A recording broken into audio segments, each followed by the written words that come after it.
आओ। आज हम जिस टॉपिक के ऊपर बात करने जा रहे हैं वो है सैटर्न का ट्रांजिट, जो कि 2025 यानी 2025 से 27 तक का यानी कि 2.5 साल का टाइम पीरियड है।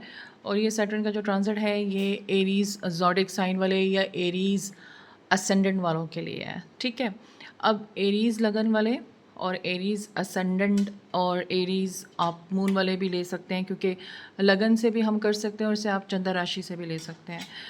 तो एरीज़ वालों के लिए मैं ये कहना चाहूँगी कि जैसे एरीज़ है, यहाँ पर सैटर्न क्योंकि पाइसेस में आया है, तो अब एरीज़ वालों के लिए सैटर्न का ट्रांजिट उनके 12 हाउस में हो रहा है। यानी जो एरीज़ वाले हैं उनका जो सैटर्न का ट्रांजिट होगा वो 12 हाउस में होगा। ठीक है, अब जब सैटर्न का ट्रांजिट 12 हाउस में होगा तो इसका मतलब है कि लगन से और मून से, अगर मून से देखा जाए तो सैटर्न वाले जो हैं, अगर हम यहाँ पे चंद्र राशि से देखें तो जो मेष राशि एरीज मून वाले हैं उनका जो सैटर्न है पाइसिस का वो 12वें घर में जाएगा, 12 हाउस में जाएगा, तो उनको लग जाएगी यहाँ पर 7.5 का फर्स्ट फेज़। ठीक है, फर्स्ट फेज़ उनका जो है वो स्टार्ट हो जाएगा। अब अगर हम बात करें, आप लोग ये जो प्रिडिक्शन है इसे आप मून चार्ट से भी कर सकते हैं और असेंडेंट से भी। तो मून चार्ट से एरीज़ वालों के लिए तो आ गई 7.5। ठीक है, जो भी जिनका मून एरीज़ है वो अपने उस चार्ट से भी देखें तो उनका सैटर्न 12वें घर में जाएगा, तो यहाँ पे उन्हें 7.5 लग जाएगी।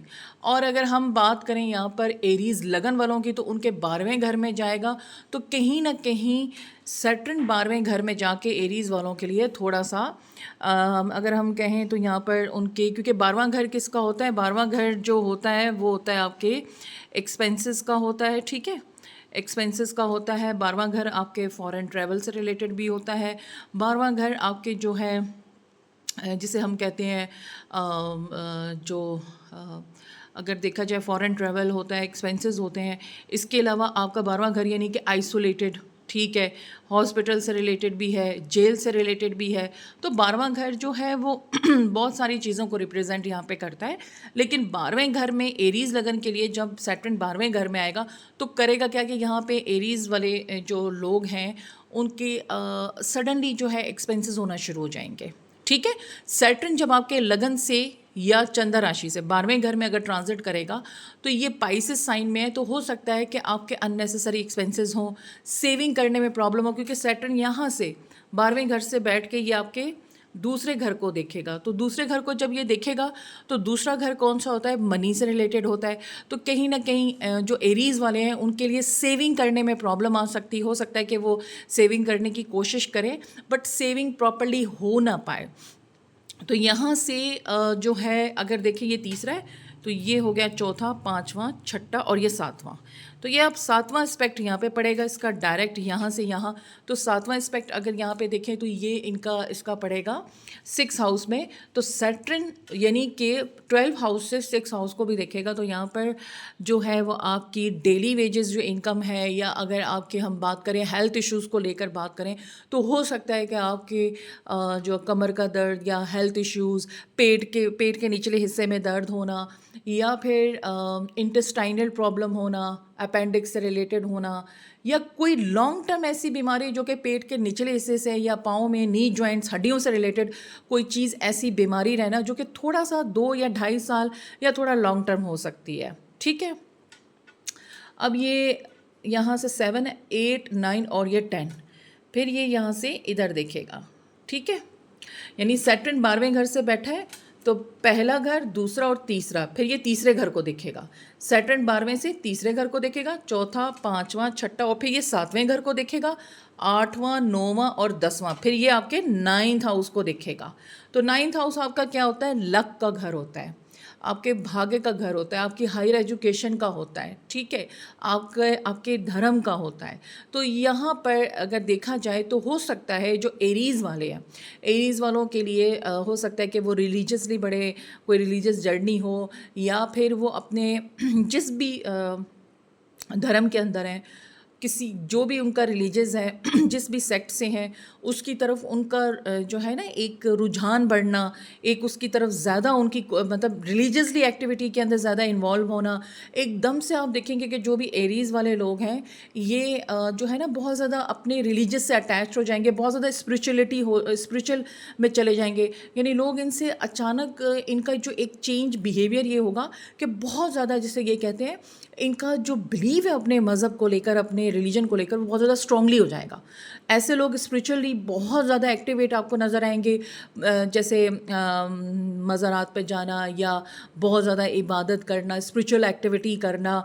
अच्छा, ये लोग इस और इनके काम भी होंगे बिकॉज जैसे ये अपने नाइन्थ हाउस यानी नाइन्थ हाउस को जैसे ये एक्टिवेट करेंगे तो कहीं ना कहीं इनको नाइन्थ हाउस से रिलेटेड जो है वो ब्लेसिंग भी मिलेगी, क्योंकि नाइन्थ हाउस का लॉर्ड क्या है यहाँ पे, एरीज वालों के नाइन्थ हाउस का लॉर्ड गुरु है, जुपिटर है। जुपिटर और सैटर्न का रिलेशनशिप न्यूट्रल यानी अच्छा है। तो कहीं ना कहीं ये बेनिफिट ले जाएंगे, कुछ ऐसे काम करेंगे लोगों की मदद करना या किसी भी जो मतलब ऐसा करना, जैसे कोई रिलीजियसली जगह है, जैसे मस्जिद है, आप किसी भी श्राइन में जा रहे हैं, कहीं भी जा रहे हैं, वहाँ पर अगर आपने लेट सपोज कोई पानी, क्योंकि पाइसेस है, पानी से रिलेटेड या कोई भी चीज़ आपने वहाँ पे एक्टिविटी या कोई भी काम किया, कोई आपने पानी का बंदोबस्त कर दिया या इलेक्ट्रिसिटी का बिल दे दिया, ठीक है, इस तरीके से कोई ऐसी एक्टिविटी, पंखे लगा दिए जिससे वहाँ पे लोग आ रहे हैं, इबादत कर रहे हैं, और ये कहीं ना कहीं आपको इसका रिवॉर्ड जो है वो मिलता जाएगा। अच्छा, यहाँ से एक चीज़ और भी कहूँगी कि हो सकता है कि जो स्टूडेंट्स हैं उनके लिए जो है वो अपने घर से कहीं दूर जा सकते हैं हायर एजुकेशन के लिए, आउट ऑफ सिटी भी जा सकते हैं और आउट ऑफ कंट्री जाने के भी चांसेस यहाँ पे दिख रहे हैं। तो एजुकेशन से रिलेटेड भी हो सकता है कि इनका कहीं ना कहीं ट्रैवल हो, रिलीजियस जर्नी से रिलेटेड भी इनके शॉर्ट ट्रैवल यहाँ पे दिख रहे हैं।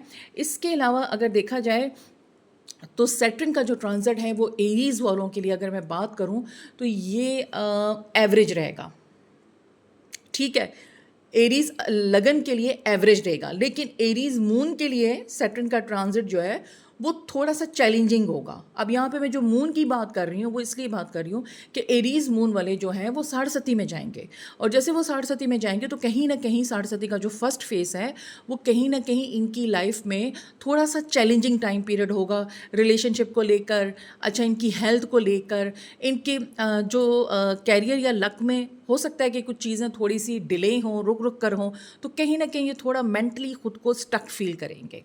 तो ये मैं कहना चाहूँगी कि जो भी एरीज़ वाले हैं इनके लिए एक चीज़ मैं कहना चाहूँगी कि स्पेशली सैटर्न इनके सेकंड हाउस को भी देखेगा, तो इन्वेस्टमेंट मैटर में मैं एक चीज़ कहना चाहूँगी कि कहीं भी बड़ी इन्वेस्टमेंट ना करें, चाहे वो एरीज़ असेंडेंट वाले हैं या एरीज़ मून वाले हैं, ठीक है, दोनों के लिए है, ये एरीज़ जोडिक वाले हैं, जो भी सुन रहा है, आप लोगों को हैवी इन्वेस्टमेंट कहीं नहीं करनी, बड़ी इन्वेस्टमेंट कहीं नहीं करनी, पैसा आपका फंस सकता है। अच्छा, दूसरा ये कि अननेसेसरी एक्सपेंसेस नहीं करने।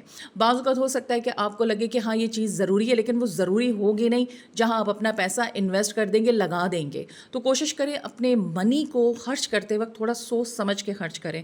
किसी भी ऐसी जगह पे देखे मतलब ऐसी जगह पे इन्वेस्टमेंट ना कीजिएगा कि जहाँ से आपको लगे कि हाँ मुझे बहुत ज़्यादा प्रॉफिट होगा, बट वो प्रॉफिट हो नहीं पाएगा, ठीक है, मनी कहीं ना कहीं आपकी रुक जाएगी।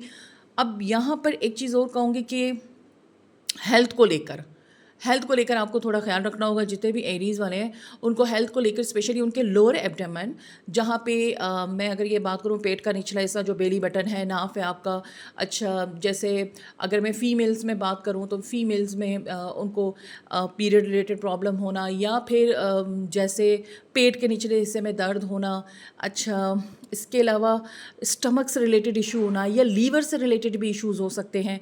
अच्छा, एक चीज़ और मैं कहना चाहूँगी, क्योंकि सैटर्न 12 से 6 में देख रहा है, तो यहाँ पे आपको थोड़ा सा मतलब अपने ना चलने, जैसे आप सीढ़ियों से स्टेयर से चल रहे हैं, कहीं बाहर जा रहे हैं, तो सोच समझ कर चलिएगा, क्योंकि बाजू का गिर जाना या पाँव की हड्डी में कोई खुदा न खास्ता आप सीढ़ियों से उतर रहे हैं या कहीं से आप जल्दी में उतर रहे हैं तो खुदा न खास्ता पाँव स्लिप हो जाना, ठीक है, या पाँव के निचले हिस्से में जो आपकी नी जॉइंट है वहाँ पर दर्द होना, या हड्डियों से रिलेटेड या कमर की हड्डी में दर्द होना, ये चीज़ें यहाँ पे इंडिकेट करेंगे, आपको ख्याल रखना। और स्किन से रिलेटेड, ठीक है, अपनी स्किन और हेयर का भी बहुत ख्याल रखना है।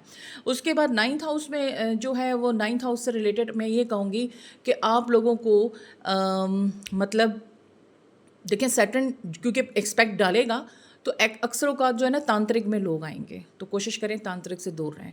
कोई ऐसी एक्टिविटी जो कि डेविल एक्टिविटी है, चाहे वो जादू है, टोना है, गुस्से में आ गए, ज़िद आ गई, अब इसको हमने क्या जी बर्बाद करना है, तो बाबुओं के चक्करों में मत पड़िएगा। बड़ी क्लियर बात बता रही हूँ, धोखा फरार होने के अलावा और कुछ भी नहीं है।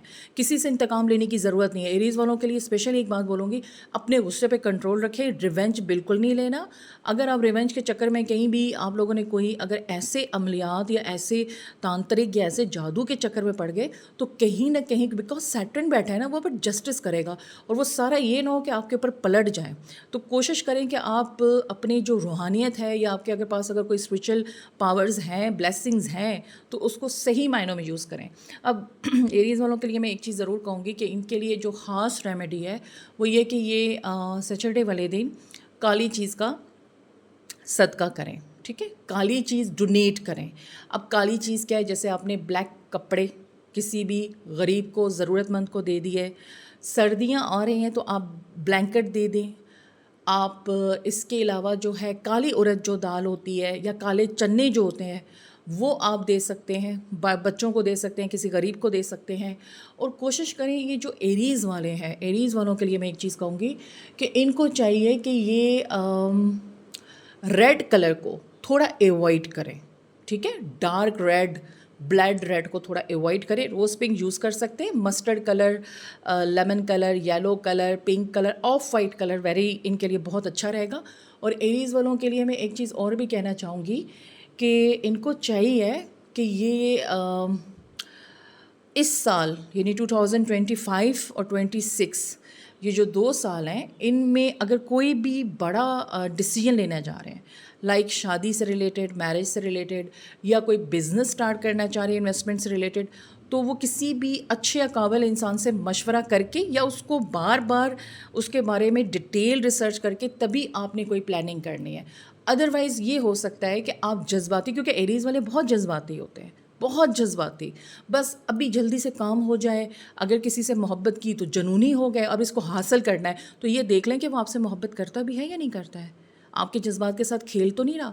अच्छा मुझे ये काम करना है, इससे प्रॉफिट होगा, नहीं आज कल क्यों करें, आज ही कर दें। तो ये जो आपकी जज्बाती नेचर है और इमोशनली नेचर है, इसको थोड़ा कंट्रोल करना होगा और बहुत ज़्यादा एग्रेसिव नहीं होना। और दूसरी बात ये कि अगर आप गाड़ी चलाते हैं या आप बाइक चलाते हैं, कार ड्राइविंग करते हैं, कुछ भी करते हैं, तो कोशिश करनी है कि बड़ी यानी कि आपने बड़ी एहतियात से चलानी है और बिला वजह का जो एग्रेसिव नेचर है या गुस्सा है ना, उसको आपने कंट्रोल करना है। ऐसा नहीं कि आप छोटी छोटी बातों पे भड़क उठे, क्योंकि एरीज़ वालों के लिए आफ्टर मई के बाद 28 मई के बाद हो सकता है कि ये छोटी छोटी बातों पे बिला वजह गुस्सा करें, एग्रेसिव हों, खुद को ये मेंटली थोड़ा बहुत स्टक फील करें, क्योंकि राहु का ट्रांजिट भी मई में आने वाला है और जुपिटर का ट्रांजिट भी आने वाला है। तो सैटर्न का ट्रांजिट इनके लिए बहुत अच्छा रहेगा अगर ये अपनी सेविंग के ऊपर, मनी के ऊपर, और अगर ये अपना कर्म अच्छा करते हैं, अपने मज़हब, अपने रिलीजियस एक्टिविटी में अगर ये बिल्कुल दिल से करते हैं, और अगर ये किसी कोई गलती कर भी जाता है, किसी ने इनके साथ बुरा भी किया है, उन तमाम चीज़ों को अगर ये खुदा पर छोड़ दें, अगर ये उसका रिवेंज ना लें,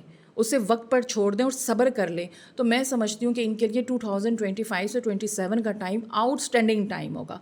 और हो सके तो अगर कोई भी ब्लाइंड बंदा है यानी अंधा है, आप उसकी हेल्प कर दें। मेडिकली अगर आप किसी की हेल्प कर सकते हैं तो वेल एंड गुड है। उम्मीद करती हूँ आपको मेरी वीडियो अच्छी लगी होगी। अगर वीडियो अच्छी लगे तो चैनल को सब्सक्राइब करें। इसके बाद जो नेक्स्ट वीडियो होगी वो होगी टॉरस वालों के लिए।